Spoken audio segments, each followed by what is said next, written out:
Vamos agora para o Flamengo, né? O Flamengo que também tem Copa do Brasil nessa semana, tem um jogo no Maranhão contra o Botafogo da Paraíba, né? O time paraibano acabou negociando ele vendeu o mando de jogo, né? Vai receber um cachê, uma grana lá para jogar no Maranhão.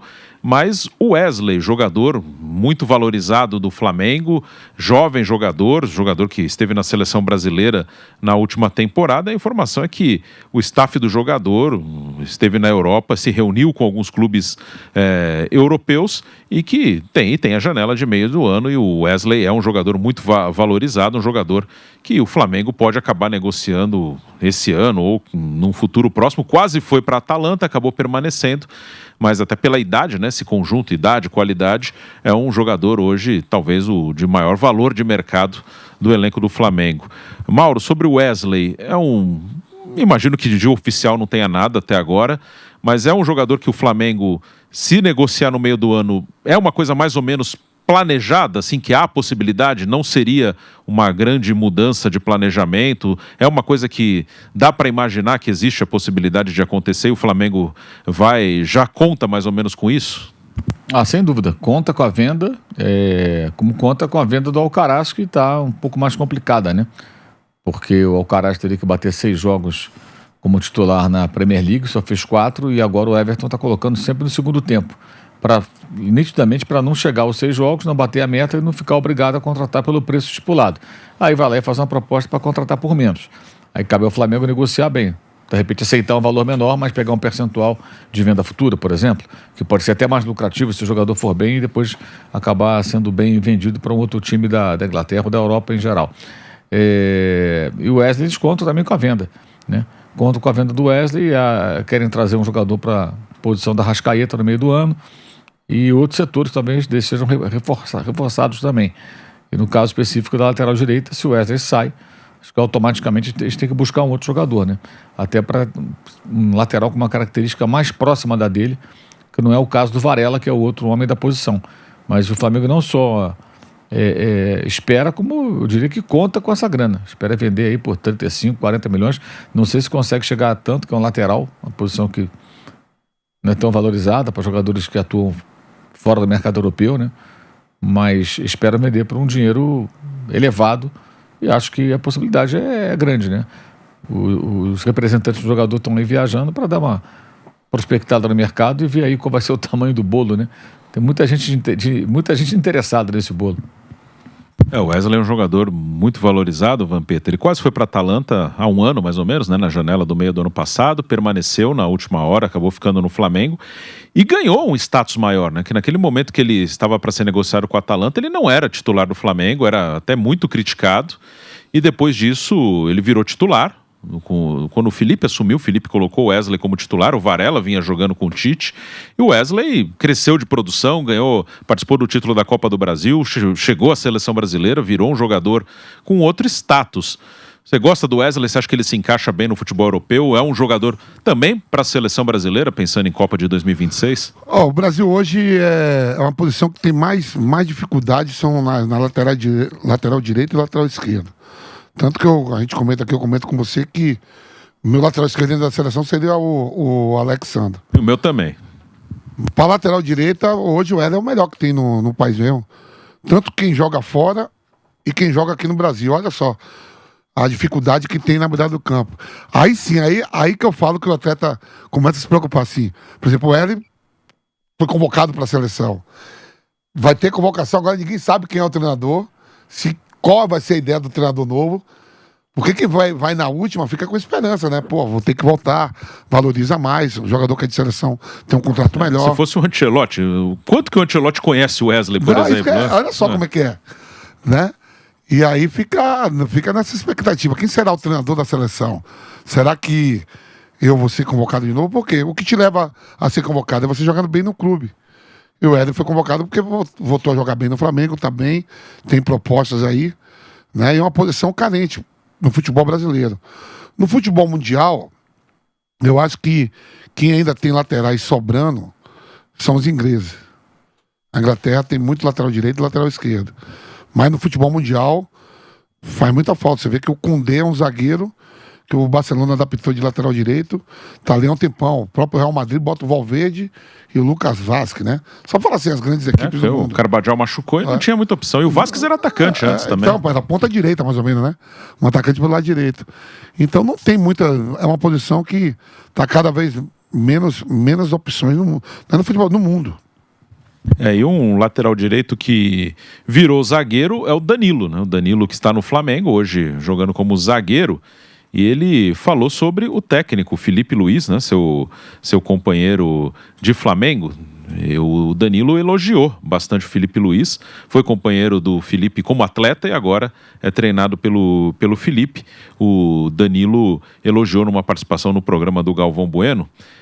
Ele fala, a gente tem até aqui a fala do Danilo sobre o Felipe Luiz, né? Falando, né, que o Felipe... Ele diz que o Felipe é um viciado em futebol, em performance. O Felipe gosta de gerir todas as fases do jogo, cuida dos detalhes, faz isso nos treinos, traz as informações necessárias onde o adversário pode te fazer mal e onde você pode fazer mal ao adversário. Se o jogador é inteligente, aproveita tudo isso. Pude jogar com ele na seleção e também contra em duelos de Real Madrid e Atlético de Madrid na Espanha. Sempre tivemos afinidades, pensamos o futebol igual. Sabia que ele seria competente como técnico, mas não esperava que fosse tão rápido. E falando rapidamente sobre o Danilo e o Felipe, o Danilo, Mauro, é um cara que eu imagino que possa se tornar um treinador também. Eu imagino que ele tem um perfil até, a maneira de falar, parecido com o Felipe. Acho que é uma geração que talvez a gente tenha uma renovação. E o Danilo pensa nisso, Casimiro também é um cara que está fazendo curso, o próprio Thiago Silva. Você acha que é um perfil, esses caras que jogaram na Europa há muito tempo, são caras que podem dar uma renovada nesse mercado de técnico, como o próprio Felipe está começando agora?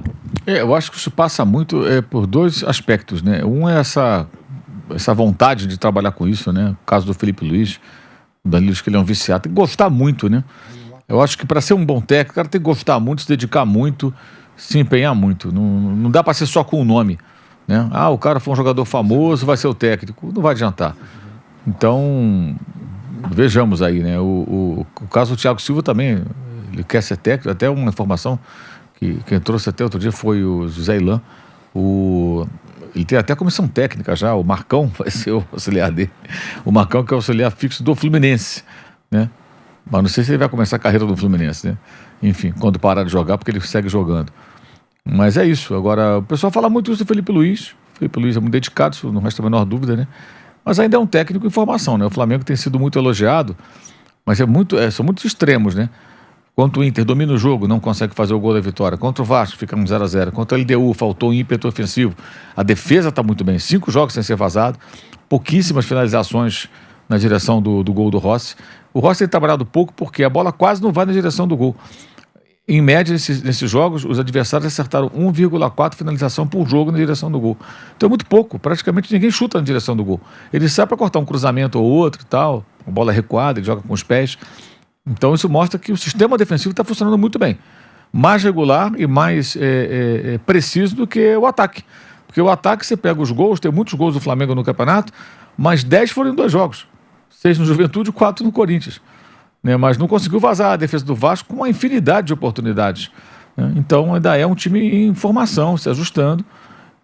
Acho que não atingiu ainda aquilo que se espera. Né? E por isso, às vezes, o time é criticado. E a crítica faz parte.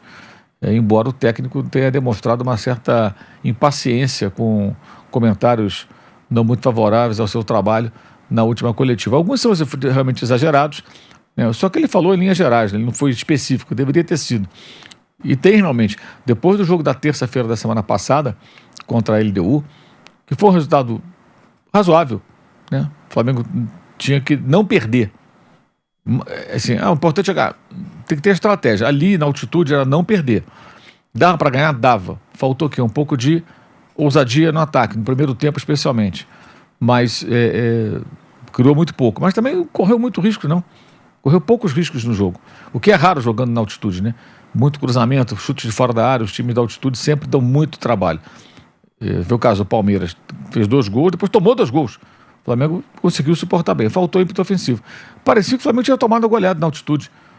Tais as críticas que aí ele já virou estagiário, isso é loucura. Né? Gente que fica gritando aí nos canais no YouTube, querendo audiência a qualquer custo. Isso não dá para chamar de análise, gente. Isso aí é circo, é papagaiada, é querer aparecer, é querer catar audiência na desgraça mesmo, quando não está na desgraça. E todo clube hoje tem esse tipo de perfil a segui-lo. Agora, análises sérias, você pode concordar ou discordar, elas são importantes. Por exemplo, quando se questiona o Gerson, o fato do Gerson jogar mais perto do gol, ter poucas assistências e poucos gols.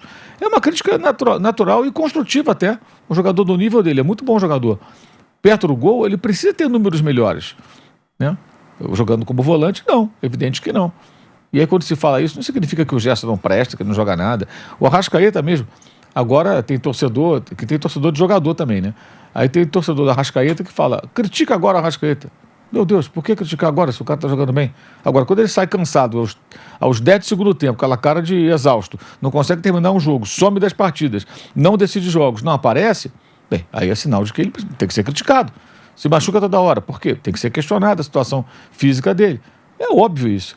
Aliás, até uma coisa que eu conversei com algumas pessoas do clube, e eles entendem que a boa fase do uruguaio deve-se não só a uma melhor condição física, uma preparação mais adequada, mas também a tentativa da comissão técnica com o atleta de encontrar setores do campo onde ele possa jogar mais confortavelmente, ou seja, ele buscar os espaços mais vazios, os setores onde há menos congestionamento.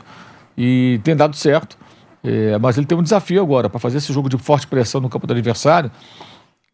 Ele tendo Arrascaeta e Pedro, que não são jogadores muito eficazes nesse tipo de situação, de ficar ali correndo, pressionando, né? Ele vai ter que fazer ajustes, ele sabe disso. Por exemplo, o gol do Pedro na falha grave, a mais grave falha do Hugo, que foi o terceiro gol do Flamengo, quem dá o pique em cima do goleiro é o De La Cruz, que é um dos volantes. Ele jogou muito o De La Cruz, sai lá de trás, dá um pique, né? E aí o Hugo se apavora. Eu acho que foi a melhor partida do De La Cruz com a camisa do Flamengo. Sim, eu acho também que foi. O problema é que o De La Cruz está jogando como volante. E as pessoas esperavam que ele desse assistência, passe para gol, só que ele fizesse gols. Quem está jogando perto do gol adversário é o Gerson, não é o De La Cruz. Então o Gerson pode aumentar esses números. Ele deve se cobrar até, se questionar, procurar melhorar. É natural que se fale sobre isso. O De La Cruz está jogando mais atrás. E eu acho até que ele o Pulgar, o próprio Gerson pelo lado direito, eles dão muita sustentação no meio campo para esse jogo fluir. Para o Pedro aparecer, para o Arrascaeta brilhar. Porque assim, são dois caras que jogam com muita tranquilidade, tem muito bom passe, desarmam e jogam. São meio campistas, na acepção da palavra, não meros volantes que rouba a bola e entrega para o primeiro que aparece. O gol que o Pedro quase fez, que seria um golaço, é uma tremenda jogada. Os zagueiros começam a tabelar no meio do campo, vai passando de um por um até a jogada individual do Pedro. Então, o time tem muita qualidade, está se conhecendo cada vez melhor, com boas opções, um banco muito forte. Então, assim, está num momento que em ascensão, mas ainda é irregular. O que eu acho normal também. Né? Mas tem que levar mais a sério, não é questão de não levar a sério. Tem que tomar mais cuidado na Libertadores, que na semana que vem tem um jogo lá em Santiago del Esteiro contra o Central Córdoba e precisa pelo menos empatar. Embora eu acho que é uma questão de honra tentar vencer esse jogo. É um jogo para ter ambição de ganhar lá dentro, até para devolver a derrota sofrida em casa, que foi um vexame. Né? Esse jogo é decisivo para o Flamengo semana que vem.